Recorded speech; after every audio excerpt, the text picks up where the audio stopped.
Saudara, ketidakpastian situasi ekonomi global imbas perang dagang Amerika dan Tiongkok serta kondisi geopolitik di Timur Tengah rupanya memberi dampak besar pada perekonomian Indonesia. Kondisi ini bahkan berpotensi melemahkan beberapa sektor industri dalam negeri dan mengancam pasar tenaga kerja. Belum lagi adanya ketidakseimbangan antara jumlah lapangan kerja dengan banyaknya pelamar kerja yang berujung pada tingginya angka pengangguran. Situasi pun kian rumit akibat bergulirnya badai pemutusan hubungan kerja. Situasi PHK tak hanya dirasakan pekerja sektor swasta, namun juga menyasar sektor pemerintahan. Ini adalah aksi ratusan pekerja pendamping desa yang tergabung dalam aliansi pendamping desa Merah Putih yang menerobos masuk ke gedung Kementerian Desa dan Pembangunan Daerah Tertinggal untuk menuntut penolakan PHK massal. Dengan membawa poster dan spanduk tuntutan, massa sempat memaksa masuk ke dalam gedung yang dijaga ketat oleh petugas pengamanan dan kepolisian. Setidaknya sebanyak 1.040 orang pendamping desa di tahun 2025 kehilangan pekerjaannya. Bagi para pekerja, tentu hilangnya mata pencaharian bak kiamat kecil, apalagi di tengah situasi ekonomi dunia yang tak pasti. Mencari pekerjaan semakin sulit karena lowongan pekerjaan makin terbatas. Susahnya mendapat pekerjaan membuat pencari kerja berlomba-lomba mencari peluang kerja. Seperti yang baru-baru ini menjadi sorotan, saudara, antrian panjang para pencari kerja yang membludak di halaman Balai Kota DKI atau di Balai Kota Daerah Khusus Jakarta untuk melamar posisi petugas penanganan prasarana dan sarana umum atau PPSU. Di tengah sulitnya mendapat kerja, lowongan PPSU yang dibuka oleh pemerintah provinsi cukup menggiurkan karena menawarkan gaji sebesar 5,3 juta rupiah per bulan atau setara dengan upah minimum provinsi.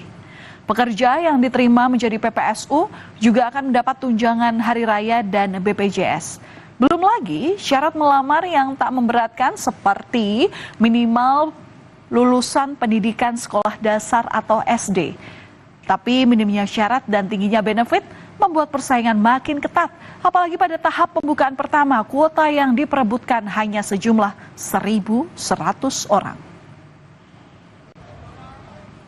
Dan inilah, saudara, pemandangan pintu masuk ke Balai Kota Jakarta pada Rabu 23 April lalu. Sejak pagi, calon pelamar dari yang muda hingga tua sudah rela mengantri dengan membawa berkas persyaratan untuk melamar sebagai PPSU. Tingginya antusias warga mencoba peruntungan pekerja di Pemprov DKI atau di Pemprov Daerah Khusus Jakarta membuat antrian sempat memanjang hingga trotoar jalan. Salah satu pendaftar yang mengadu nasib sebagai pekerja PPSU adalah Salman, warga Jakarta yang rela mengantri selama 5 jam untuk menyerahkan berkas lamaran. Salman bahkan sudah mencoba mendaftar sejak 1 hari sebelumnya. Salman bercerita berniat melamar pekerjaan sebagai PPSU setelah ia berhenti dari pekerjaan lamanya karena terkena pengurangan pegawai. Selain Salman, ada pula Fani yang merupakan warga Cilincing yang sehari-hari bekerja sebagai ibu rumah tangga. Fani rela ikut mengantri melamar jadi pasukan oren lantaran gaji UMR yang ditawarkan dianggap mampu untuk memperbaiki kondisi ekonomi Fani dan keluarga. Sebelumnya pengen melamar ini karena baru berhenti kerja, baru desain terus mau coba peluang di Pemprov DKI Jakarta sebagai PPSU. Iya, sebelumnya jadi driver gitu sih bang di ekspedisi. Cuman kan karena ekspedisi kalau mulai jadwal lebaran mulai sepi menurun gitu. Jadi ada beberapa yang pengurangan juga gitu.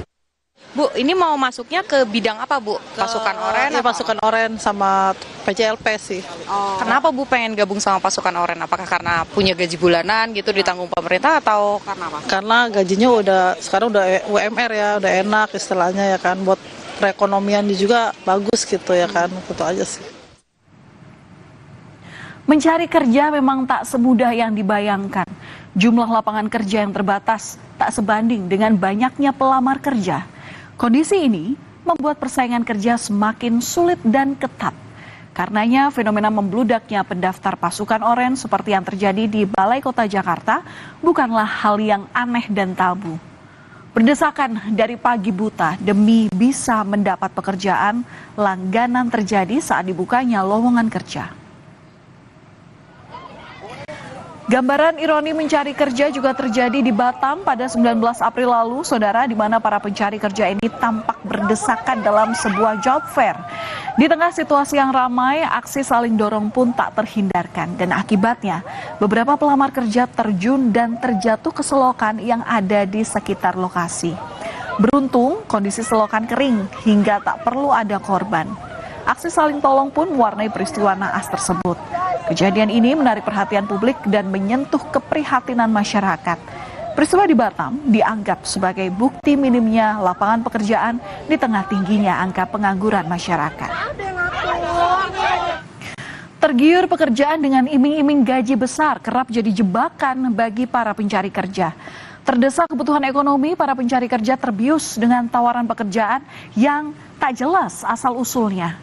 Yang penting, gaji yang ditawarkan cukup besar untuk memenuhi kebutuhan hidup. Namun miris, berharap mendapat pekerjaan dan upah layak, para pencari kerja justru kerap jadi korban tindak pidana perdagangan orang. Terkait hal ini, ada nasib tragis yang menimpa Ihwan Sahab, pekerja migran Indonesia di Kamboja. Pria asal Kabupaten Bekasi, Jawa Barat ini diduga menjadi korban tindakan kekerasan di tempatnya bekerja. Keluarga terkejut ketika mendengar kabar dari Kedutaan Besar Republik Indonesia di Phnom Penh, Kamboja, bahwa Ihwan Sahab meninggal pada 14 April lalu. Sebelumnya, korban sempat berkomunikasi dengan pihak keluarga melalui sambungan video call ketika masih dirawat di rumah sakit di Kamboja. Ia mengaku mendapat tindakan penganiayaan di tempatnya bekerja hingga mengalami luka di sekujur tubuhnya. Ihwan sebelumnya berangkat ke Kamboja pada awal Februari 2024. Nah, awalnya Ihwan ini mengaku masuk perusahaan resmi. Di Kamboja, korban dijanjikan pekerjaan sebagai admin judi online dengan gaji berkisar 30 hingga 40 juta rupiah per bulan. Namun hasil investigasi Balai Pelayanan Perlindungan Pekerja Migran Indonesia di Jawa Barat menyebut korban berangkat ke Kamboja secara ilegal. Saya juga nggak target, akhirnya dia kayak ditarik begitu, cuman nggak tahu menau kan. Dia ditarik, dia masukin dalam ruangan, langsung dipukul, disetrum, pokoknya ditendang, disiksa. Dia bilang itu, dia cerita begitu. Habis itu dia pingsan, gak inget lagi. Terus saya tanyain, itu berapa orang? Terus dia bilang sekitar 15 orang. Seorang pria di Kabupaten Bekasi, Jawa Barat juga menceritakan pengalamannya saat tertipu bekerja di Kamboja. Awalnya ia ditawari bekerja sebagai editor video hotel. Namun ternyata dipekerjakan sebagai admin marketing judi online. Dirinya memutuskan kembali ke Indonesia setelah membayar denda sebesar 23 juta rupiah ke perusahaan judi online tempatnya bekerja.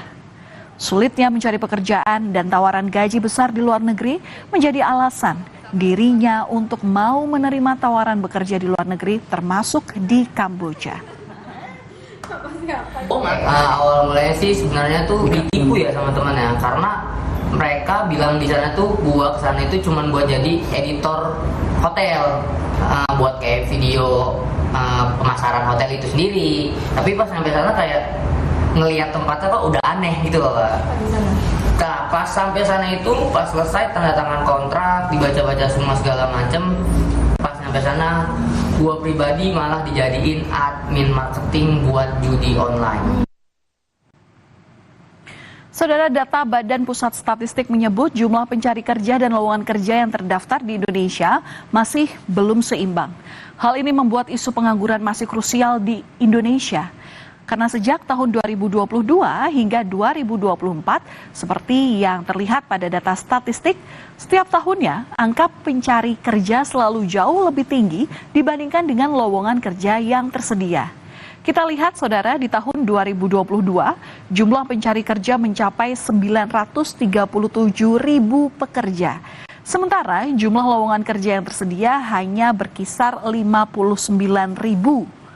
Selanjutnya, di tahun 2023, jumlah pencari kerja melonjak menjadi 1,8 juta orang. Sementara untuk lowongan kerjanya yang ada hanya 216 ribu saja. Terakhir, di tahun 2024, jumlah pencari kerja sekitar 909.000 orang. Dengan jumlah lowongan kerja yang tersedia hanya sebanyak 630.000 slot.